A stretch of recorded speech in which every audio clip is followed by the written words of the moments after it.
Hi guys, வணக்கம். Mambalam railway ஸ்டேஷனையும் T Nagar bus ஸ்டாண்டையும் கனெக்ட் பண்ணுற pedestrian skywalk latest construction update தாங்க இந்த வீடியோவில் கவர் பண்ணியிருக்கிறேன். இந்த pedestrian skywalk Mambalam railway station foot over பிரிட்ஜிலேருந்து ஸ்டார்ட் பண்ணி டி நகர் பஸ் ஸ்டாண்டில் தாங்க எண்ட் ஆகும். இந்த பெடஸ்ட்ரியன் ஸ்கைவாக்கோட டோட்டல் லென்த் வந்து 600 மீட்டர்ஸுங்க, அகலம் வந்து 4 மீட்டர்ஸுங்க. கன்ஸ்ட்ரக்ஷன் அப்டேட் பொறுத்த வரைக்கும் மாம்பலம் ரயில்வே ஸ்டேஷன் ஃபுட்ஓவர் பிரிட்ஜோட கனெக்ட் பண்ணிட்டாங்க. பட் ஸ்டில் இன்னும் ஃபினிஷிங் டச் ஒர்க் கொஞ்சம் பெண்டிங்காக இருக்குதுங்க. இப்போ நீங்கள் லைவாக வீடியோவில் பார்த்தீங்கனாலே தெரியும், இந்த ஒர்க்கு தாங்க இன்னும் பெண்டிங்காக இருக்குது. இந்த ஒர்க்கு எனக்கு தெரிஞ்சு ஒரு 2 வீக்ஸ்க்குள்ளே கம்ப்ளீட் பண்ணிடலாங்க. அதே மாதிரி டி நகர் பஸ் ஸ்டாண்ட் சைடில் ரேம்ப் ஒர்க்கும் இன்னும் பெண்டிங்காக இருக்குதுங்க. அந்த ஒர்க்கு கூட 2 வீக்ஸ்க்குள்ளே ஈஸியாக கம்ப்ளீட் பண்ணிடலாங்க. ஓவராலாக பார்த்தீங்கன்னா ஒன்ஸ் இந்த பெடஸ்ட்ரியன் ஸ்கைவாக் கம்ப்ளீட் பண்ணிட்டாங்கன்னா ஈஸியாக நீங்கள் மாம்பலம் ரயில்வே ஸ்டேஷன்லேருந்து டி நகர் பஸ் ஸ்டாண்டுக்கு குயிக்காக நடந்தே வந்துடலாங்க.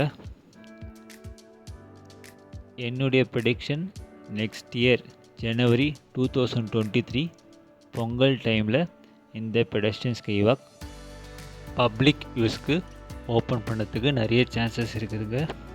ஹோப் அது நடக்கும்னு நினைக்கிறேன்.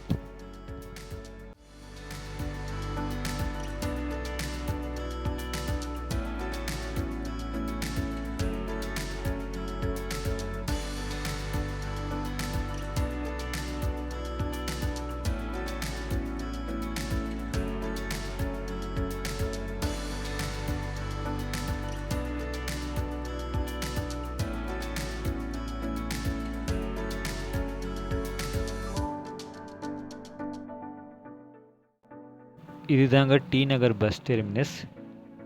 நீங்கள் இப்போ வீடியோவில் லைவாக பார்த்தீங்கனாலே தெரியும், டைரெக்டாக இந்த ஸ்கைவாக் வந்து டி நகர் பஸ் ஸ்டாண்டோட கனெக்ட் பண்ணிட்டாங்க. இந்த ரேம்ப் ஒர்க் தாங்க கம்ப்ளீட் பண்ணணும். இந்த ரேம்ப் ஒர்க் பக்கத்தில் எஸ்கலேட்டர் ஃபெசிலிட்டியும் வரப்போகுதுங்க. ஹோப் 2 வீக்ஸ்க்குள்ளே கம்ப்ளீட் பண்ணிடுவாங்கன்னு நினைக்கிறேன். ட்ரெயின் வியூவில் இந்த பெடஸ்ட்ரியன் ஸ்கைவாக் எப்படி இருக்குது நீங்கள் பார்க்கலாங்க.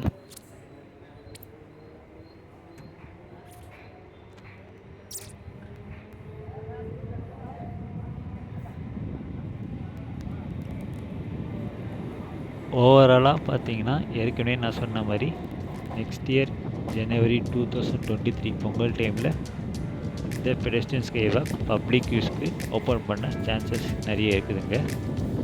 இதுதாங்க இந்த ப்ராஜெக்டோட லேட்டஸ்ட் அப்டேட். நன்றி, வணக்கம்.